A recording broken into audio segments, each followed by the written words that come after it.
ಬಾಯಲ್ಲಿ ನೀರು ತರಿಸುವ ಸಿಂಪಲ್ ಆಗಿ ಮತ್ತು ತುಂಬಾ ಹೆಲ್ದಿ ಆಗಿರುವಂತಹ ಬೆಳ್ಳುಳ್ಳಿ ಚಟ್ನಿ ಯಾವ ರೀತಿ ಮಾಡೋದು ಅಂತ ತೋರಿಸ್ತಿದ್ದೀನಿ. ಬಿಸಿ ಬಿಸಿ ಅನ್ನ, ಚಪಾತಿ, ರೊಟ್ಟಿ ಎಲ್ಲದಕ್ಕೂ ಸೂಪರ್ ಆಗಿರುತ್ತೆ ಈ ಬೆಳ್ಳುಳ್ಳಿ ಚಟ್ನಿ. ಸೊ ಬನ್ನಿ ತಡ ಮಾಡಿದೆ ಶುರು ಮಾಡೋಣ. ನಾನಿಲ್ಲಿ ಮೊದಲಿಗೆ ಒಂದು 4 ಗಡ್ಡಿನ ಬೆಳ್ಳುಳ್ಳಿನ ಸುಲಿದಿಟ್ಕೊಂಡಿನಿ. ಇವಾಗ ಈ ರೀತಿ ಕಲಿಯಲ್ಲಿ ಕುಟ್ಕೊಂಡು ತಗೋಬೇಕು.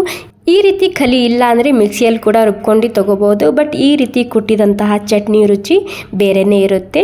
ಮತ್ತು ಭಾಳಷ್ಟು ಜನ ಮಸಾಲೆ ಖಾರ ಯಾರು ತೊಗೊಂಡಿದ್ದಾರೆ ಅವರೆಲ್ಲರೂ ನನಗೆ ಏನಾದರೂ ರೆಸಿಪಿ ಮಾಡಿ ತೋರಿಸು ಅಂತೇಳಿ ಕಾಮೆಂಟ್ ಮಾಡ್ತಿದ್ರು. ಈಗ ಈ ರೆಸಿಪಿನ ತೋರಿಸ್ತಿದ್ದೀನಿ.